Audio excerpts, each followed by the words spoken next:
Hi, my name's Bridget, and I'm going to go over the Chapter 1 and Chapter 2 book and PowerPoint that we were to read. First, I'm going to talk about reducing speech anxiety. There was 3 things he talked about. First was acquiring experience, and with that can just come from practice. Sharing your ideas and speaking more in public, or even just small stuff where you're speaking to somebody that you're not really comfortable around or used to, maybe saying hi to a coach or a teacher, talking after class about something that is more personal with you, and just getting used to talking about stuff like that. Next was preparing, always having your speech prepared and practiced, and having your thoughts and ideas aligned. Third was thinking positive. I think that this is a huge one because he said in the book that it takes 5 positives to cancel out 1 negative. And I really think that the more positive affirmations that you give yourself and the more confidence that you have, the more successful you're going to be in your speech, even though it's hard. I don't like public speaking, but here I am. The 4th thing was visualizing it. I play sports, I play basketball. And we do this a lot with visualizing the shot going in or visualizing us dribbling through some defenders.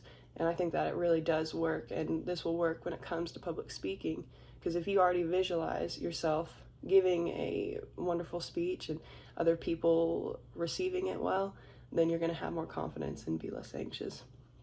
And the last one was most nervousness is not even noticed. And this is kind of hard because I can see myself right now, so I can see if I'm nervous or if I do something that I mess up or whatever it is. You guys might not be able to tell. So that's one thing. Next is critical thinking. It can be used in any argument, and it can really win an argument if you're just able to align your ideas and being able to present that in a way that allows somebody else to be more open-minded. Next, he talked about frame of reference. This is a sum of a person's knowledge, experience, goals, values, and attitudes. It's specific for each person, and some people might have similar frame of references, but he used an example in the book that describing a chair. How I might describe a chair and how you might describe a chair is going to be different, but we both know what a chair is. I thought that was cool. Next, with ethnocentrism, is when believing one group or culture is superior to all other groups or cultures. The biggest thing with this, and I didn't even think about this, is being aware of other people's beliefs and cultural values. It talked about in the book how somebody had given a wonderful speech and they put the okay sign up at a banquet, and the group that they were presenting to did not take that well. It was like a middle finger to them. So just knowing other people's cultural beliefs and values. On to Chapter 2 was talking about ethical dilemmas and decisions. Ethical decisions are weighing your potential course of action against ethical standards. So the 3 main things with that is making ethically sound goals whenever you're making a speech, that your motives are pure. Next is being prepared. Being prepared for any ethical situation or question that somebody might have, but just really knowing your source, being a credible source in that, and then being honest. I think this is the biggest thing, is if you can make an honest argument, even if it's not the strongest, but you make an honest argument, people are going to have more respect for you. Another one that was pretty simple was no name calling.